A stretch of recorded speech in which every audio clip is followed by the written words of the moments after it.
Just when you thought we put all of this behind us, you remember the Steele dossier, the dossier that was put together to try and bring down Donald Trump in that 2016 presidential election? Turns out it was put together by a British spy, paid for by the Clinton campaign.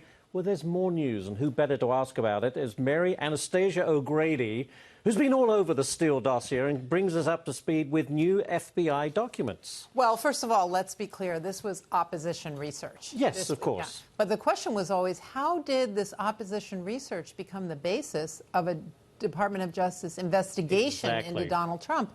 And now it turns out that we have FBI documents that show that the State Department was also involved in this. And what? Yeah.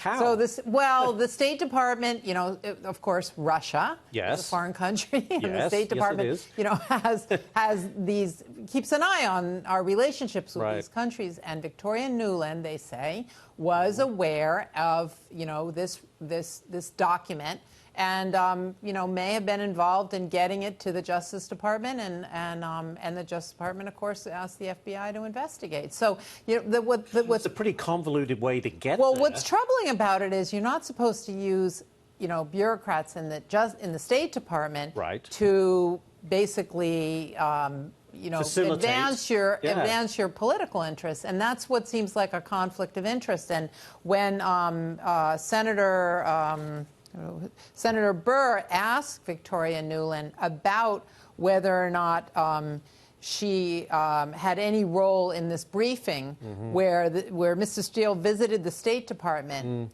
briefing the officials on the dossier, she said, "I did not. I actively chose not to be part of that briefing." So then he asked her, "It seems appropriate. But were you aware of that briefing?" And she said, "I was not aware of it until afterwards." And of course, you know, how could she first say that she actively chose not to be involved in it and then say that she was not aware of it until afterwards? So it's a lot of murky questions coming up. And, you know, I think the problem is that, you know, a lot of people, particularly supporters of Donald Trump, don't feel like we've gotten to the bottom of this, you know. So when little things like this... Do you think we have? No, and there hasn't been an interest to do it. And when little things like this trickle out, it just sort of... You know, you raise your eyebrows and you say, well, you know, was our State Department politicized? Were they doing political activities for Hillary Clinton? You know, the FBI was. You know, that would be very unfortunate, and it should be, someone should blow the whistle on it if they that's should, what happened. But my next question is, so where is all this going? We have these new documents, suggestions of maybe the member of the State Department was helping facilitate this, but what comes of this? Well, you know, unfortunately, I think, first of all, as it's clear in our discussion, it's very convoluted. You know, you have to get through the weeds, and I think most Americans, when they hear it, they kind of get the ego, you know, and my eyes glaze over. And so, I don't know. I don't think that there's political will to really dig into it anymore. I think it's kind of dying out, unfortunately. But when you look at it, when you just step back and say, it's outrageous what actually was done. Yeah, and particularly, you know, I think we already know that the Department of Justice during this time was, again, very much politicized in terms of this investigation, and that's troubling from an institutional standpoint. Does this eventually peter out, do you think? We're getting little nuggets here and there that certainly suggest pretty strongly of the involvement of people who should no way have been involved in this, to your point, politicizing, you know, agencies of government. But it's just, to my mind... I mean, I think that one of the problems is that, for example, Victoria Nuland said she was also involved in some research that Steele had done on Ukraine. So he was considered a legitimate researcher. Okay. And in her defense, I mean, so we don't know if she was doing something political or she was thinking, well, he was good on Ukraine. That's probably what she would say, but they were looking for dirt on Donald Trump. And funded by the Clinton campaign, they set Steele off. Go out, see what you can find. To really be able to say that categorically, I think there would have to be more of an investigation. I'm not sure there's an appetite for that. Do you think I was just going to say, do you think the country is investigated out, so to speak? They're fed up with it, it's done?